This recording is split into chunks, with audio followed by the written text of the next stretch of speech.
Welcome to the deep dive. For those of you who really love getting into the weeds on a topic like we're about to do today, I just wanted to quickly share something great for deep historical understanding. If you happen to be interested in Chinese history, I seriously recommend Hui Wang's A History of China series. Oh, that's a good one. Yeah, it now goes up to the Northern Song dynasty.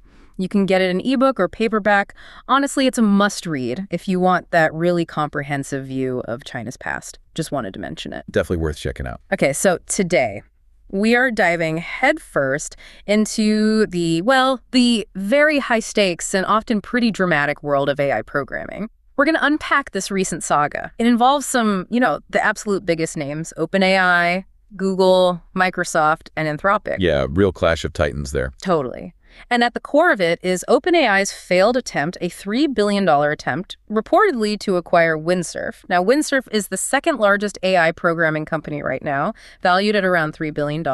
Cursor is still number one at, $9.9 billion? That's the figure, yeah. Almost $10 billion. So this whole thing, the attempted acquisition, and then this really surprising deal that happened afterwards with Google, it's not just some corporate gossip. No, not at all. It tells you a lot about how the power dynamics are shifting and the new kinds of strategies popping up in the AI industry. Absolutely. What's really revealing about this whole story, from the first whispers to how it all played out in this kind of unconventional way, is what it shows us about how big tech is adapting its playbook. We're going to try and dissect what really went on behind closed doors, peel back some of those layers of speculation, and maybe most importantly, look at what these big shifts actually mean for you for the broader tech world. Right. So let's paint the picture. That rumored $3 billion offer from OpenAI for Windsurf, it got a lot of buzz early on. People were speculating, that this was heading towards a proper M&A process, merger and acquisition. The standard route. Exactly. And normally, for anyone maybe not familiar, that kind of deal usually starts with a term sheet or a TS. It's usually pretty short, maybe just a few pages outlining the main terms. Most of it isn't actually binding legally, but there are always two critical parts that are binding. The crucial bit. Yeah, an exclusive negotiation period so they can't shop the deal around, and confidentiality. Gotta keep things quiet. These are basically designed to stop leaks or either side talking to other potential bidders while the deal's being worked out. And it's interesting because, in today's AI market, which is just so aggressive and fast moving, leaks are actually super common. Right. It seems like they happen all the time. They really do. And they can absolutely kill a deal, even a serious one. We saw that happen before. Remember with Xiaomi? Their investment in some company got called off just because the owner announced it way too early before anything was actually signed. Wow. Yeah, it just shows how delicate these big tech deals can be, even when they involve private companies. Very fragile. Okay, so despite all that initial buzz, the $3 billion rumor, the OpenAI Windsurf deal just collapsed. It didn't happen. And there were a few key reasons why. Let's start with maybe the biggest one, Microsoft's exclusive agreement with OpenAI. Yeah, that's fundamental. Microsoft and OpenAI have this really deep, long-running partnership. Crucially, Microsoft holds an exclusive license for OpenAI's core technology. That means OpenAI is basically contractually obligated to share its tech advances with Microsoft. Which creates a problem if OpenAI wants to compete with Microsoft. Exactly. That's the bind they were in. OpenAI's goal in buying Windsurf was pretty clearly to build a product that would go head-to-head with Microsoft's own GitHub Copilot. Right. And it gets even stickier because the underlying software, the foundation for most of these AI coding tools like Windsurf, Cursor, even ByteDance's Tray, it's actually Microsoft's open source VS Code. Microsoft is everywhere in this space. Totally. They're a core contributor to VS Code. They developed GitHub Copilot. They've really cemented themselves as the leader in AI-assisted programming. GitHub Copilot was one of the first big ones. It has a huge user base, partly because Microsoft offers those free quotas too. So here's the critical conflict. Yeah. If OpenAI buys Windsurf, that existing agreement automatically gives Microsoft access to all of Windsurf's valuable technology after the acquisition, like instantly. Oof. Yeah, that's not ideal if you're trying to compete. Not at all. So OpenAI tried to work around it. They asked Microsoft for an exception, basically saying, hey, can we keep Windsurf's tech separate from this agreement? And Microsoft said. A firm no. Yeah. Apparently, their relationship, which people used to describe as like a honeymoon phase, has really cooled off significantly. It sounds almost like, a couple heading towards divorce court. Wow. It just shows how these rigid contracts can become Well, insurmountable walls when the strategic goals start to diverge. Okay, so that's a massive hurdle right there. But it wasn't the only one, was it? There was also pushback from Anthropic. Yes, Anthropic's opposition was another major factor.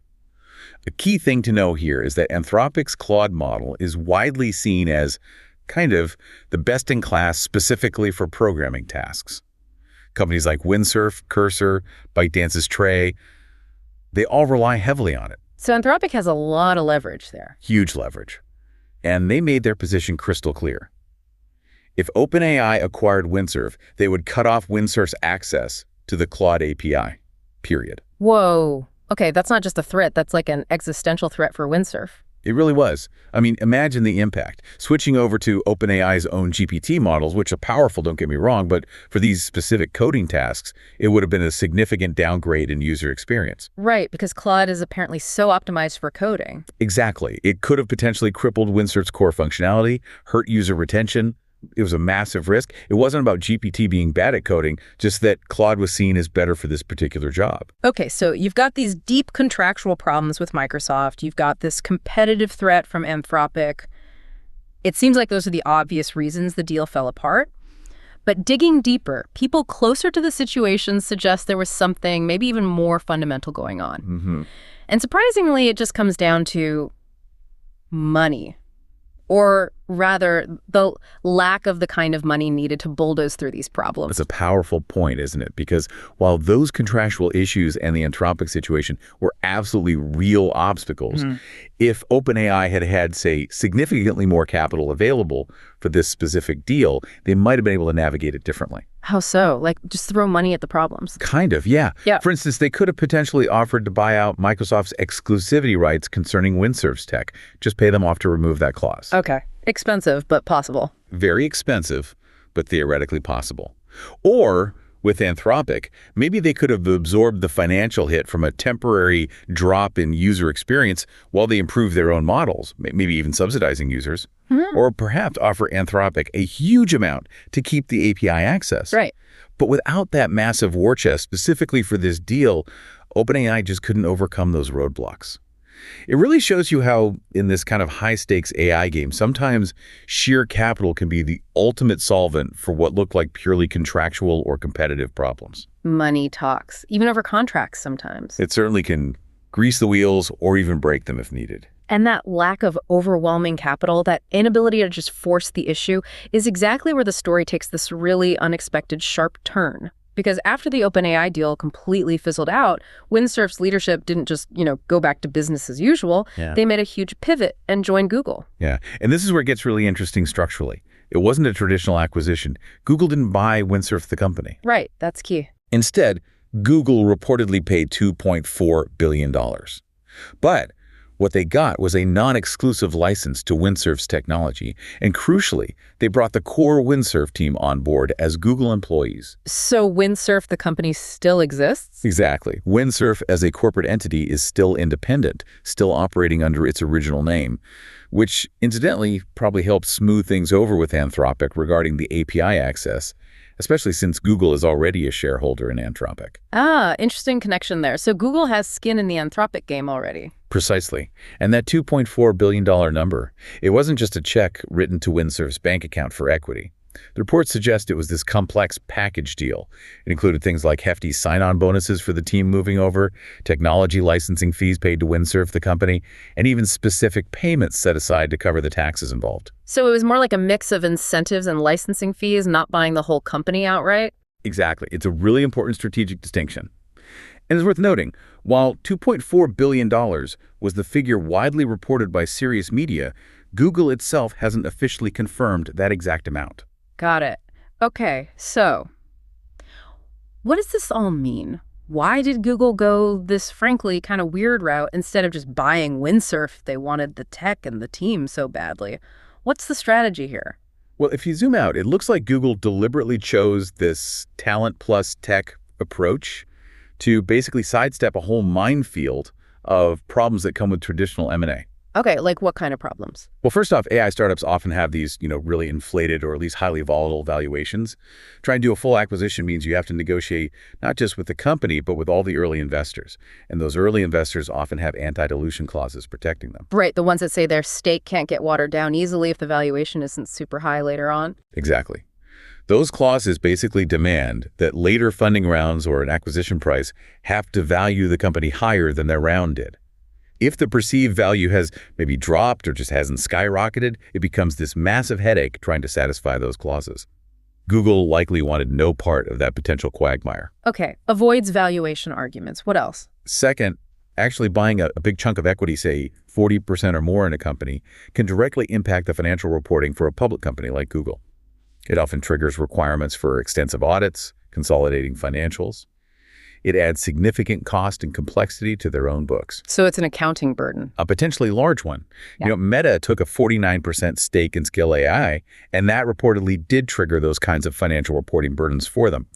Google seems to have deliberately structured this deal to avoid that threshold. Smart. Okay, third reason. Third, full-blown acquisitions almost always invite intense scrutiny from regulators, anti-monopoly reviews, competition concerns, the works. Especially for a giant like Google. Especially.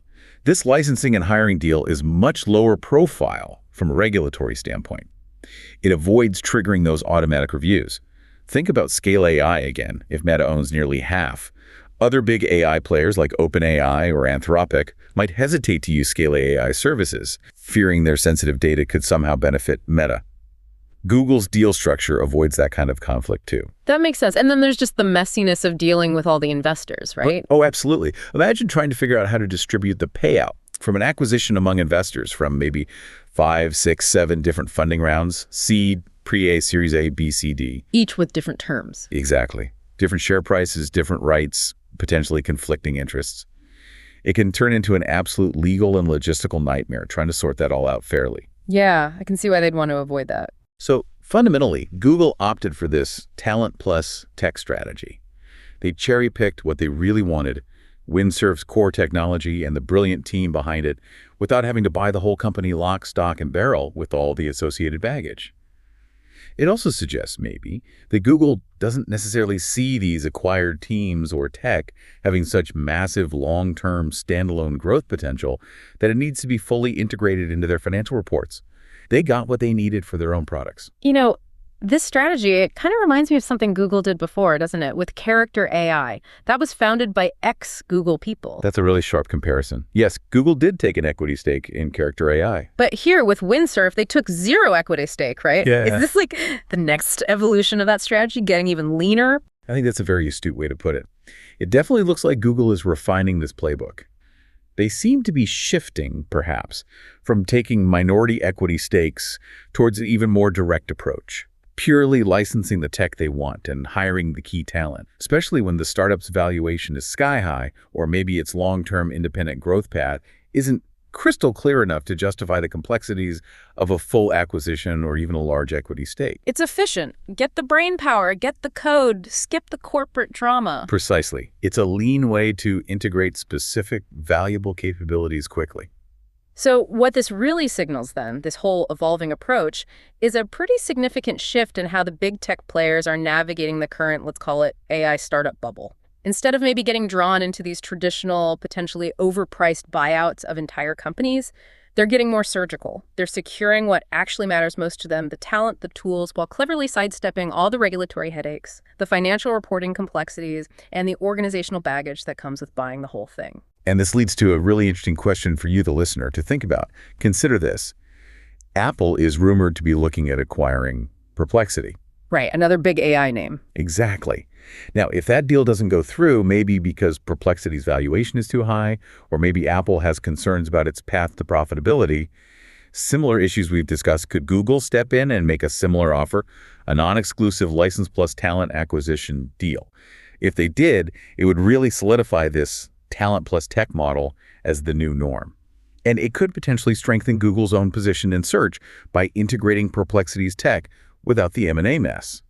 So the provocative thought is, what does this trend mean for the future of AI startups and those massive valuations they command if even giants like Google are signaling they might not be willing to pay full price for the whole company anymore?